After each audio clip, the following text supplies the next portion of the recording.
नमस्कार। Shyam online classes में आप सबका हार्दिक स्वागत मैं करता हूँ। मेरा नाम बालू चौधरी है। तो आज हम अगले टॉपिक पढ़ेंगे, यानी 2 वीडियो में हमने पढ़ा था, उसका एक बार टॉपिक का रिवीजन कर लेते हैं। सबसे पहले हमने पढ़ा था अंक, उसके बाद संख्या, उसके बाद प्राकृत संख्या, पूर्ण संख्या, पूर्णांक संख्या और सम, विषम, भाज्य, अभाज्य संख्या, इतनी संख्याओं के बारे में हम जानकारी पढ़ लिए। आज हम पढ़ेंगे उसके अलावा भिन्न, परिमेय संख्या, अपरिमेय संख्या, इनके बारे में आज हम डिटेल से पढ़ेंगे। यानी अब स्टार्ट करते हैं। सबसे पहले कल एक पॉइंट लिखवाना था, टाइम पूरा हो गया इसलिए लिखवा नहीं पाया। हम 1 से 100 तक जब संख्या लिखते हैं तब 192 अंकों का प्रयोग होता है, यानी 1 से 100। जैसे एग्जाम्पल में दे रहा हूं आपको, 1 2 3 ऐसे करके 100 तक हम लिखेंगे तो ये 1 अंक, 2 अंक, 3 अंक और 3 ये खुद हो गए 6 अंक। ऐसे मिला के 192 अंकों का प्रयोग हम करते हैं। यानी कम से कम 100 तक गिनती लिखने के लिए 192 अंक होने जरूरी है। 92 अंक होंगे तो ही हमारी 100 तक संख्या होगी, नहीं तो नहीं होगी। अब इसमें क्या होता है कि कोई संख्या कितनी बार आती है, कोई कितनी बार आती है। ये सीटेट और बीआर और हमारे आरपीएससी में कथन कारण में भी ऐसे सवाल पूछे गए हैं और नॉर्मल में भी ऐसे सवाल पूछे गए हैं और रीट और अन्य प्रतियोगिता परीक्षाओं के लिए भी ये बहुत महत्वपूर्ण सवाल है। आप समझ तो गए होंगे कि 192 अंक क्या है। 1 से 100 तक गिनती लिखते हैं ना, टोटल अंकों की संख्या 192 है। अब हम बात करते हैं कि 192 है तो 1 कितनी बार आएगा, 2 कितनी बार आएगा, 3 कितनी बार आएगा या 0 कितनी बार आएगा। टोटल अंक 10 होते हैं। तो सबसे पहले मैं बता दूं, 0 है जो 11 बार आएगा और 1 है जो 21 बार आएगा। 0 11 बार कब कहां से स्टार्ट होता है, जब 1 तो 10 में आ गया, 1 20 में आ गया, ऐसे कुल मिला के 100 तक। 100 में 2 आ गया, इसमें 0 11 हो गया और 1 से 21 1 है जो 21 बार आता है। और इसके अलावा अन्य संख्या है ना, जैसे 2 3 4 5 6 7 8 और 9, ये सभी है ना 20 बार आती है। तो इन सबको जोड़ेंगे तो 180 होगा, 160। ये प्रत्येक संख्या है जो 20 बार आती है, तो ये 8 संख्या हो जाएगी। यानी 2 3 4 5 6 7 8 9, 8 संख्या हो गई। 8 को 20 से गुणा कर लो, 160 आ गए। 160 प्लस 21 यानी 1 आ गया 21 बार और 0 आ गया 11 बार, तो टोटल हो जाएंगे 192। चलो तो हम लिखते हैं इनको।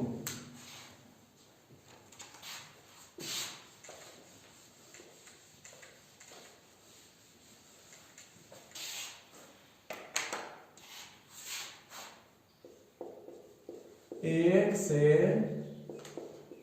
100 तक गिनती लिखने में 192 अंकों की आवश्यकता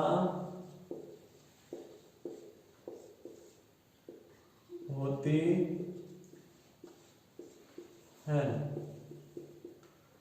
कहां से, 1 से 100 तक गिनती लिखने में 192 अंकों की आवश्यकता होती है।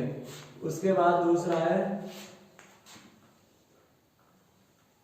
1 है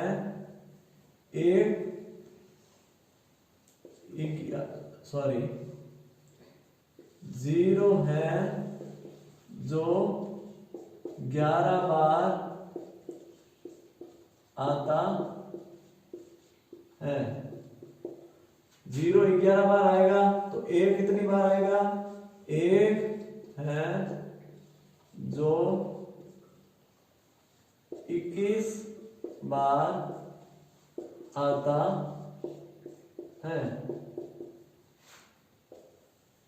0 व 1 के अलावा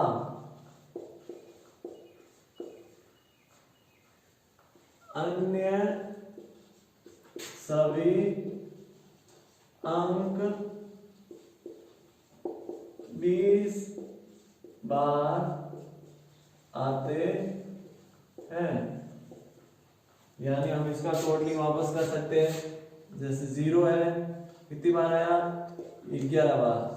और 1 है, कितनी बार आया? 21 बार है। अब संख्या ए यानी 2 से लगा कहां तक? 9 तक। और 2 से 9 तक की संख्या है तो कितनी होगी टोटल? 8। और 8 है जो 20 बार आता है, तो टोटल कितने हो गए? 160।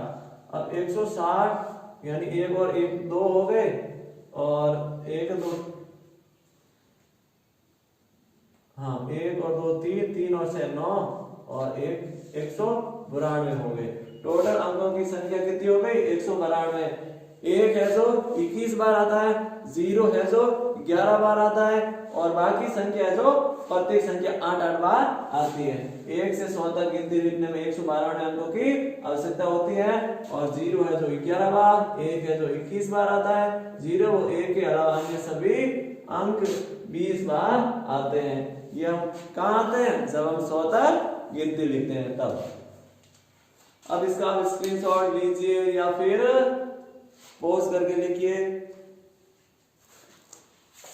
अगला हम देखते हैं व्हेन यानी फ्रैक्शन।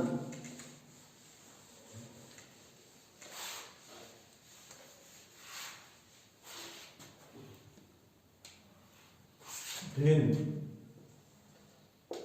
8 नंबर पॉइंट है हमारा भिन्न यानी फ्रैक्शन।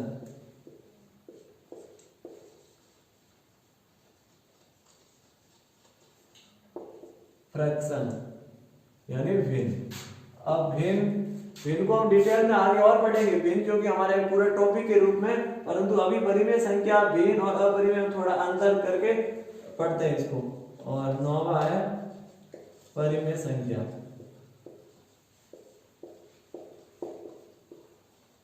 और 10वां पॉइंट है लगभग, शायद पॉइंट 10वां ही है। 10वां है अपरिमेय संख्या। ठीक है, परिमेय संख्या को इंग्लिश में बोलते हैं रैशनल नंबर।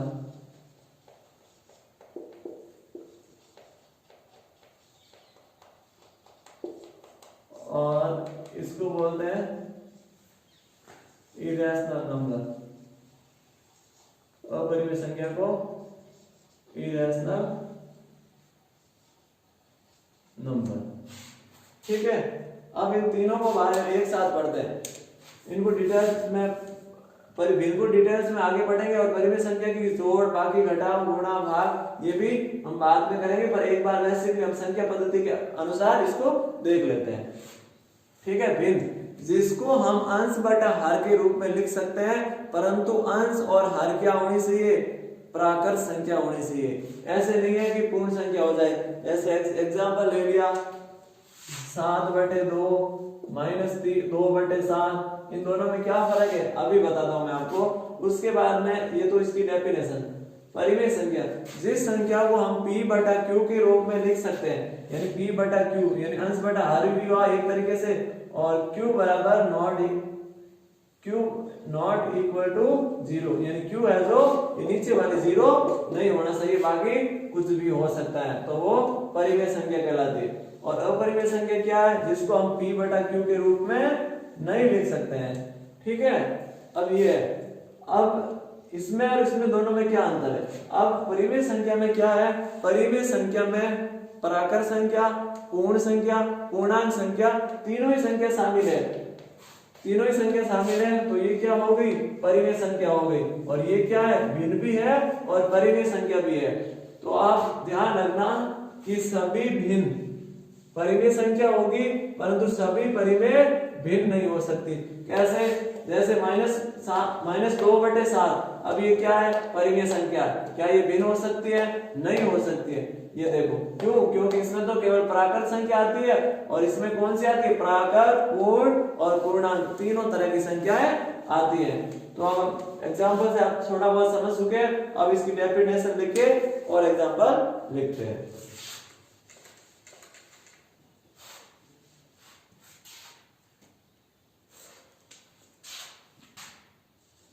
जिसको हम अंश बटा हर के रूप में लिख सकते हैं, परंतु अंश व बटे या कुछ भी लिखो, अंश व हर प्राकृत संख्या हो। ऐसे नहीं है कि पूर्ण संख्या लिख दी। जैसे एग्जाम्पल 2/7, 9/11, ये इसके एग्जाम्पल है। अब आगे इसको देखते हैं, परिमेय संख्या को। जिस संख्या को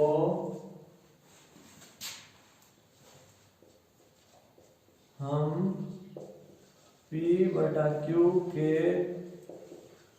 रूप में लिख सकते हैं, परंतु Q is not equal to 0, यानी या फिर Q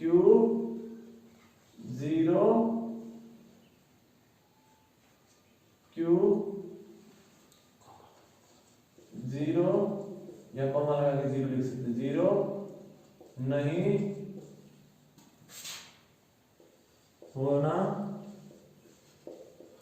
चाहिए। कैसे? जैसे 7/0। अब ये 7/0 ये परिमेय संख्या नहीं है। क्यों? क्योंकि Q की जगह 0 है, तो ये 0 है। ये हमारा डेफिनेशन बता रहा है कि Q is not equal to 0, Q 0 के बराबर नहीं होना चाहिए, तो ये परिमेय संख्या नहीं है। तो परिमेय संख्या के एग्जाम्पल लिख लेते हैं अभी, फिर और डिस्कस करते हैं। अब देखो, जैसे -6/5, -7/11, ये क्या है? और 8/9,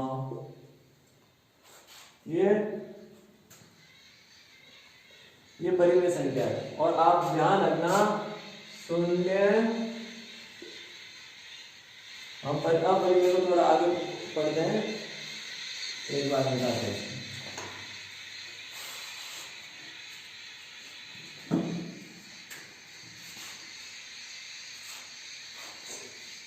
शून्य यानी 0 एक परिमेय संख्या है। अब 0 भी एक परिमेय संख्या है, परंतु वो अंश के रूप में आएगा तभी हो सकता है, अन्यथा किसी के साथ में आएगा तब भी हो सकता है। परंतु ऐसे नहीं है कि आप 7/0 लिखो या 8/0 लिखो तो वो परिमेय नहीं होगी। अब अगली इसकी प्रॉपर्टीज है परिमेय संख्या की। अब परिमेय संख्या में क्या होता है? परिमेय संख्या में दशमलव के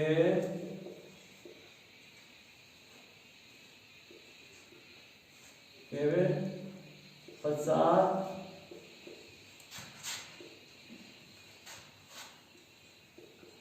समान आवर्ती हो, यानी दशमलव के पश्चात समान आवर्ती हो। जैसे पॉइंट है, ये पॉइंट के बाद में 7, 2, 8, 5, तो फिर होगा 7, 2, 8, 5। इस तरह की समान आवर्ती होगी तो ही परिमेय संख्या होगी, तो भी परिमेय संख्या हो जाएगी। और जिसको हम P/Q के रूप में लिख सकते हैं तो भी क्या हो जाएगी? परिमेय संख्या हो जाएगी। तो एक पॉइंट यहाँ बीच में दे देते हैं, फिर आप मिटा लेना, ये मिल गई है। सभी भिन्न परिमेय संख्या होती है, परंतु सभी परिमेय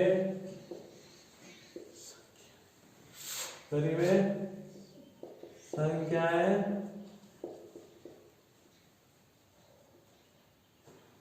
सभी भिन्न परिमेय संख्या हो सकती है, परंतु सभी परिमेय संख्याएं भिन्न हो यह आवश्यक नहीं है। अब जैसे एग्जांपल में हम देख सकते हैं, जैसे -6/5। अब ये -6/5 मान लीजिए भिन्न में मैं लिखता हूं -6/5, तो ये भिन्न होगी या नहीं होगी? आप सोचिए कि होगी या नहीं होगी।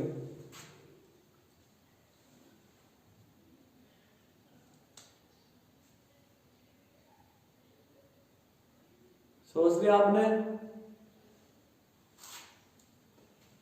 मतलब इसमें क्या होता है, केवल और केवल सीधा सीधा दे रखा है कि प्राकृत संख्या ही होती है, और प्राकृत संख्या होती है, और ये कौन सी है? ये तो पूर्णांक संख्या, इसके लिए ये भिन्न नहीं होगी। ये क्या होगी? परिमेय संख्या होगी। इसीलिए 9/2/7 है,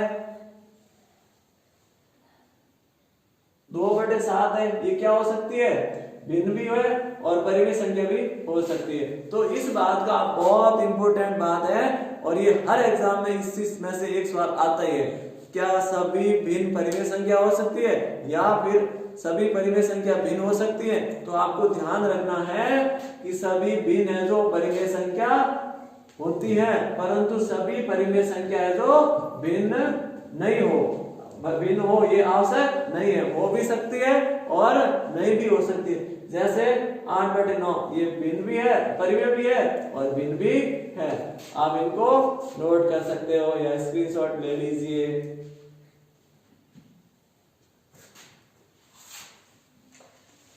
ठीक है, मैं भिन्न का मिटाता हूं, परिमेय का रखता हूं। परिमेय के बारे में हमें कुछ और थ्योरी लिखनी है। ठीक है, अब परिमेय में क्या हो गया, जिसको मान P/Q के रूप में लिख सकते हैं, परंतु Q का मान 0 नहीं होना चाहिए। दूसरा क्या है, परिमेय संख्या में दशमलव के पश्चात समान आवर्ती हो। ये समान आवर्ती हो तो क्या हो जाएगा, इस समान आवर्ती के लिए हम 3 चिन्ह का काम ले सकते हैं। या तो इस पे हम क्या लगा सकते हैं, बार लगा सकते हैं। अगर कोई जैसे देखो बोला ही परिमेय संख्या की दशमलव के पश्चात समान आवर्ती, जैसे मान लीजिए 20/6 है, तो इसको हम कैसे लिखेंगे, 3.333। इसको बार बार लिखने के बजाय 3 चिन्ह काम में ले सकते हैं। एक तो हम बार लगा सकते हैं, एक हम स्टार लगा सकते हैं, एक हम ऐसे पॉइंट दशमलव लगा सकते हैं। सॉरी गलत लगा दिया। इसके ऊपर या तो बार लगा सकते हैं या स्टार लगा सकते हैं या फिर पॉइंट लगा सकते हैं। तो इनका मतलब होता है कि संख्या की रिपीटेशन हो रहा है, दोहरान हो रहा है। अगर ये बार लगा दिया पहले तो हमने, इसका मतलब ये आगे लिखने की जरूरत नहीं है। ठीक है ना, ये हो गया बार, ये हो गया स्टार और ये हो गया पॉइंट। इन तीनों का एक ही मतलब है, यानी संख्या की बार बार रिपीटेशन हो रही है, यानी पुनरावृत्ति हो रही है। अब देखो परिमेय संख्या में अगला है प्रॉपर्टी क्या है, परिमेय संख्या में इसमें क्या होता है कि ये अंडर रूट होता है ना, अंडर रूट में पूर्ण वर्ग होना चाहिए। जैसे मान लीजिए 25, तो परिमेय संख्या में रूट में पूर्ण वर्ग होना चाहिए। अगर नहीं होगा तो परिमेय संख्या नहीं होगी। जैसे एग्जांपल ले लेते हैं, भाई परिमेय संख्या रूट में पूर्ण वर्ग होना आवश्यक है। परिमेय संख्या में रूट में पूर्ण वर्ग होना चाहिए, नहीं होगा तो परिमेय संख्या नहीं होगी। जैसे ये √25 है तो इसका उत्तर आ जाएगा 5, तो 5 क्या है, परिमेय संख्या है, इसलिए हम इसको लिख सकते हैं कि रूट बराबर 25 ये क्या है, एक परिमेय संख्या है। तो इसमें इस एग्जांपल के साथ ऐड कर सकते हैं, ठीक है। और इसमें भी हम लिख सकते हैं जैसे √16 जैसे √16 तो इसका आंसर आ जाएगा 4, तो ये क्या हो जाएगी, परिमेय संख्या हो जाएगी। तो अब हमने परिमेय संख्या के बारे में पढ़ा है, अब हम अगली पढ़ते हैं अपरिमेय संख्या के बारे में। ये तो थी हमारी परिमेय के बारे में प्रॉपर्टीज, यानी इसको एक बार फिर से रिवीजन कर सकते हैं। जिस संख्या को हम P/Q के रूप में लिख सकते हैं परंतु Q is not equal to 0, Q बराबर 0 नहीं होना चाहिए, Q बराबर 0 नहीं होना चाहिए। जैसे -6/5, -7/11, 8/9, √25। देखो एक इस परिमेय संख्या में लिख सकते हो, परिमेय संख्या में प्राकृत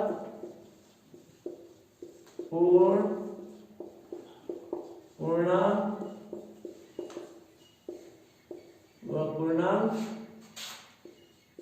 तीनों संख्या शामिल होती है।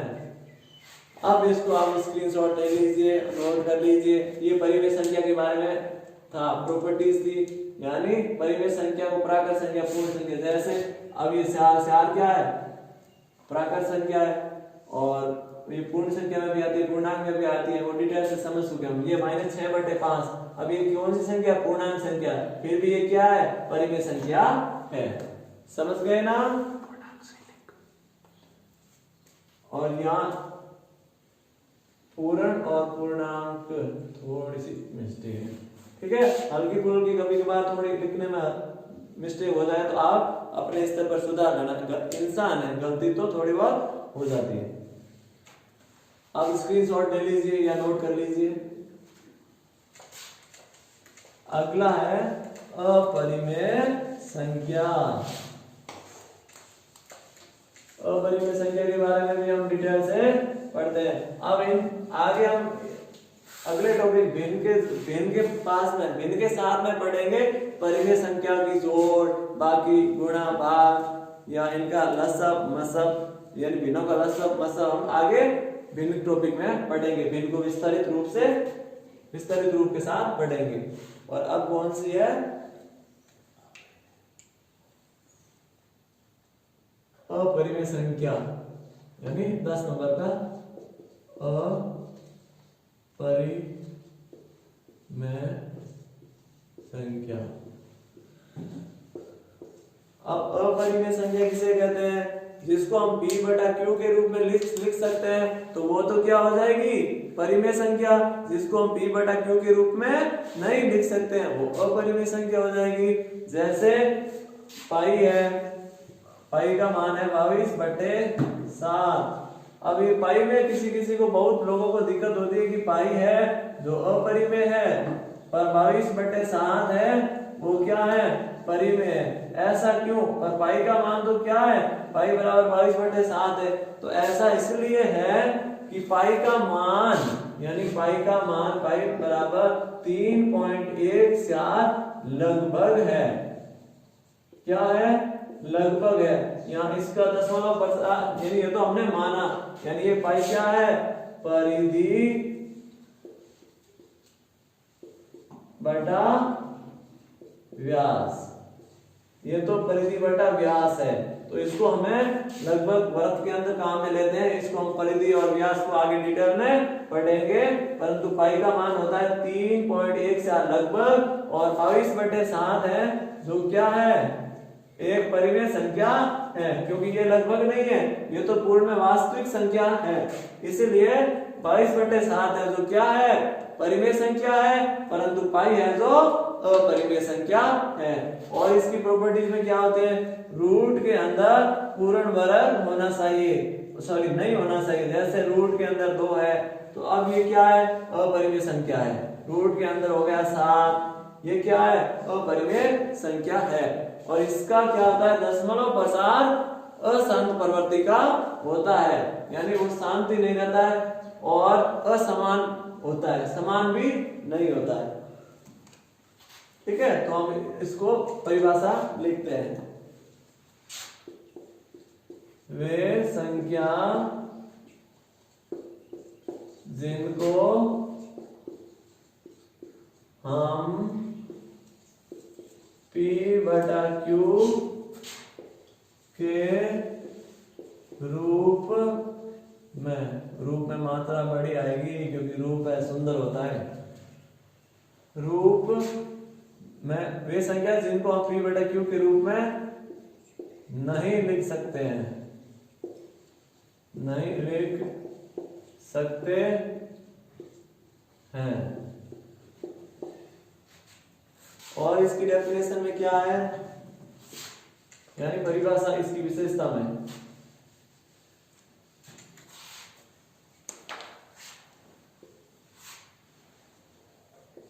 वे संख्या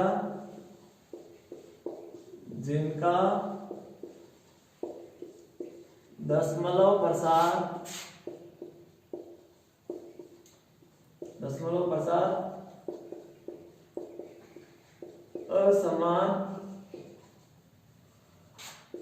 असमान आवृत्ति हो, समान नहीं हो, अलग अलग आएगा, असमान आवृत्ति का हो।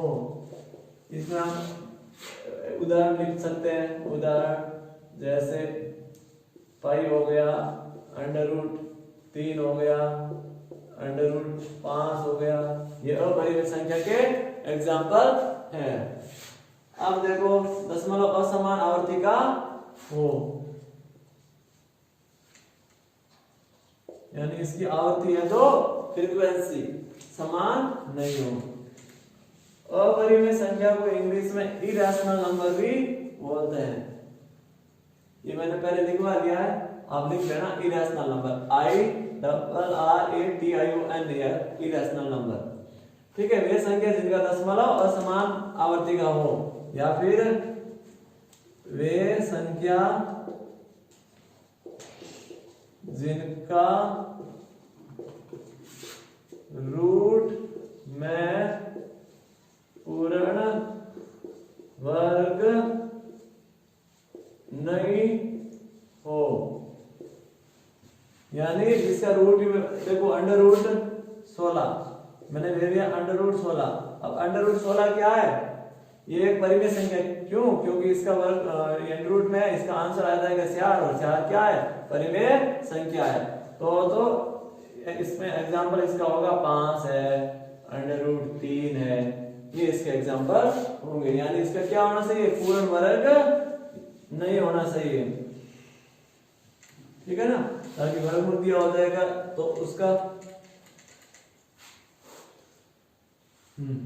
ये हो गई हमारी अपरिमेय संख्या के बारे में। वे संख्या जिनको हम P/Q के रूप में नहीं लिख सकते हैं, उदाहरण के लिए पाई हो गया, √3 हो गया, √5 हो गया। वे संख्या जिनका दशमलव प्रसार असमान आवर्ती का हो, जिसका दशमलव प्रसार असमान आवर्ती, असमान बताया मैंने, देखो जैसे ये पॉइंट है, पॉइंट के बाद 7, 8, 6, 5, 4, 2, फिर 3, फिर 2, 5, 8, 6, इस प्रकार हो, जिनका कोई रिपीटेशन तो चलता हो परंतु वो सेम रिपीटेशन नहीं हो, यानी समान आवर्ती नहीं हो। कैसी आवर्ती हो, असमान आवर्ती हो। जैसे देखो अलग अलग आ रहे हैं, इनका कोई कनेक्शन नहीं है, तो क्या हो जाएगी, अपरिमेय संख्या हो जाएगी। आप स्क्रीनशॉट ले लीजिए या फिर आप पॉज करके इसको लिख लीजिए। अगला पॉइंट है वास्तविक संख्या यानी रियल नंबर। संख्याएं खूब प्रकार की होती है, अभी थोड़ी बहुत और बची है, हम पूरा करेंगे, डिटेल से करेंगे, हमारा एक भी क्वेश्चन मिस ना हो या एक भी पॉइंट मिस ना हो। ठीक है, पॉइंट नंबर 11, वास्तविक संख्या। वास्तविक संख्या इंग्लिश में इसको बोलते हैं रियल नंबर।